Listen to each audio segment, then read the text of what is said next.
श्री गुरु चरण सरोज रज, निज मन मुकुर सुधारे।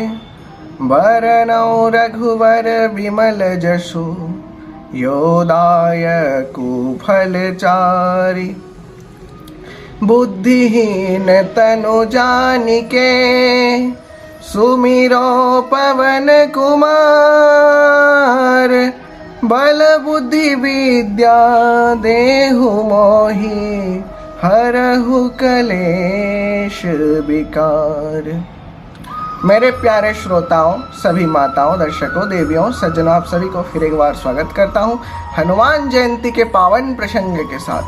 आज के दिन महाविशुभ संक्रांति के दिन हनुमान जी का प्राकट्य हुआ था अंजनी माता के गर्भ से।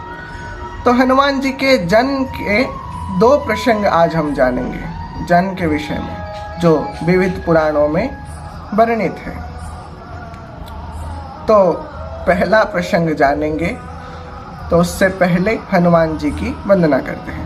मनोजवम मारुततुल्य वेगम, जितेन्द्रियं बुद्धिमतां वरिष्ठं। वातात्मज वानरयूथ मुख्यं, श्रीरामदूतं शरणं प्रपद्ये।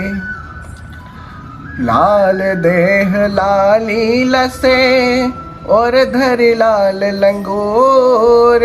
वज्र देह दानव दलन, जय जय जय कपिसूत। भगवान हनुमान जी महाराज आज ही के दिन उनका प्राकट्य हुआ था।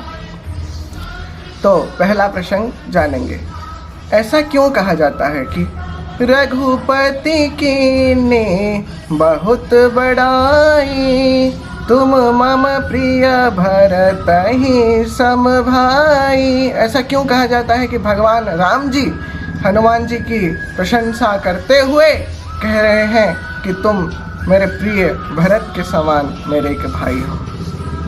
ऐसा इसलिए कहा जाता है कि जब दशरथ महाराज दशरथ पुत्र कामेष्टि यज्ञ कर रहे थे, उसी पल क्या हुआ कि यज्ञ से जो खीर निकला, जो अन्न निकला, वो उन्होंने अपने रानियों के बीच बांट दिए।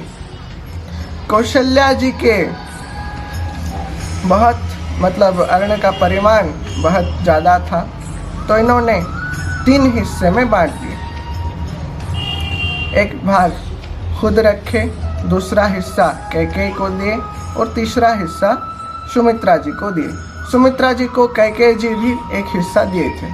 तो दोनों का हिस्सा खाए थे सुमित्रा जी, और उनका 2 पुत्र पैदा हुए थे, लक्ष्मण जी और शत्रुघ्न जी। लेकिन यहाँ पे क्या हुआ कि कौशल्या जी खाए और कैकेयी जी उनका हिस्सा खाए थे।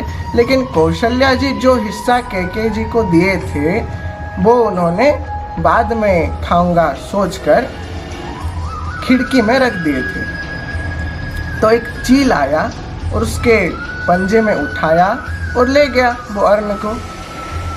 फिर क्या हुआ, वो अन्न, वो खीर एक पहाड़ के ऊपर से जब वो गुजर रहा था वो चील, तब वो अन्न उसके पंजे से छूट गया और माता अंजनी के सम्मुख गिरा, और अंजनी माता उस अन्न का भक्षण किए और हनुमान जी उनको पुत्र रूप में प्राप्त हुए, ऐसा भी कहा जाता है। तो इसलिए कैकेयी का हिस्सा था वो अन्न, तो हनुमान जी अगर वो अन्न अंजना नहीं खाते तो वो कैकेयी खाती और कैकेयी के गर्भ से हनुमान जी पैदा होते। इसी कारण से ही राम जी बोले थे कि तुम मेरे भरत के समान मेरे एक भाई हो। लेकिन हनुमान जी के जन्म का जो मुख्य प्रसंग है वो बहुत सारे पुराणों में कहा जाता है। वो क्या है आज हम जानेंगे। तो वीडियो को अंत तक देखिए और अपना प्यार दीजिए।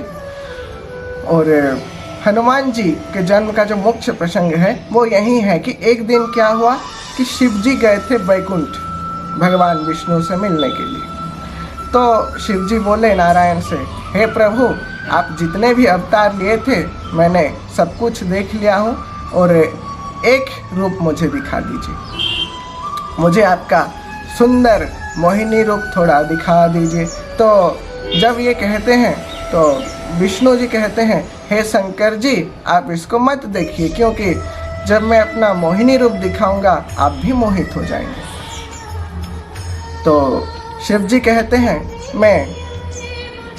प्रभु मैं तो जितेंद्रिय हूँ, मैं योगेश्वर हूँ, मैं क्यों मोहित होऊंगा।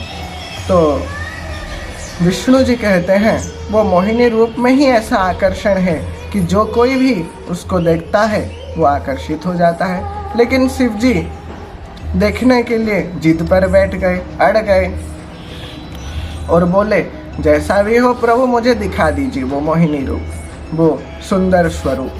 तो विष्णु जी मना कर रहे थे, फिर भी अपने भक्त का बात को टाल नहीं सके। शिव जी तो उनकी आत्मा है ना, इसीलिए गीता में कहे थे, मम आत्मा शिव मम चक्षुवर्क ज्ञान गणेश। तो इसीलिए भगवान जी अपना मोहिनी स्वरूप दिखाए। मोहिनी रूप में जब भगवान प्रकट हो गए तो ऐसे सुंदर रूप को देखकर शिव जी मोहित हो गए और उनके पीछे पीछे भागने लगे। जब मोहिनी का स्पर्श हुआ तब शिव जी का तेज क्षीत हो गया, यानी कि शिव जी का वीर्य स्खलन हो गया।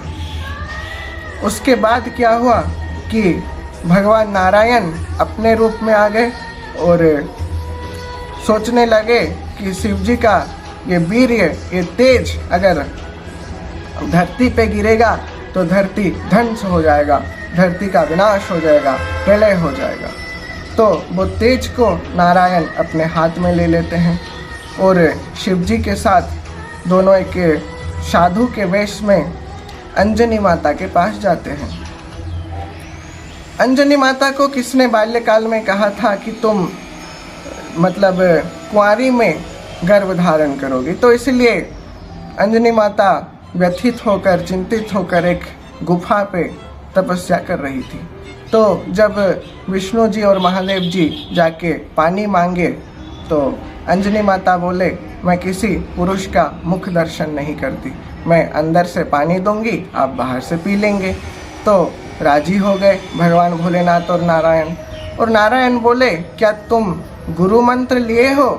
तो अंजनी माता बोलती हैं, नहीं, आप ही दे दीजिए। तो भगवान नारायण बोले, अपना कर्ण लाओ।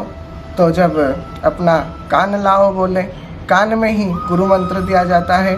तो जब कान लाए तो क्या हुआ कि पवन को आदेश देते हैं भगवान नारायण कि ये तेज को तुम कान के माध्यम से गर्भ तक ले जाओ।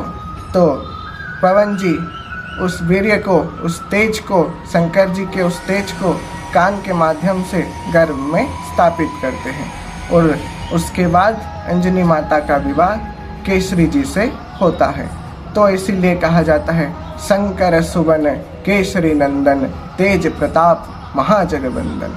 और कहा जाता है, राम दूत अतुलित बलधामा अंजनी पुत्र पवन सुतनामा।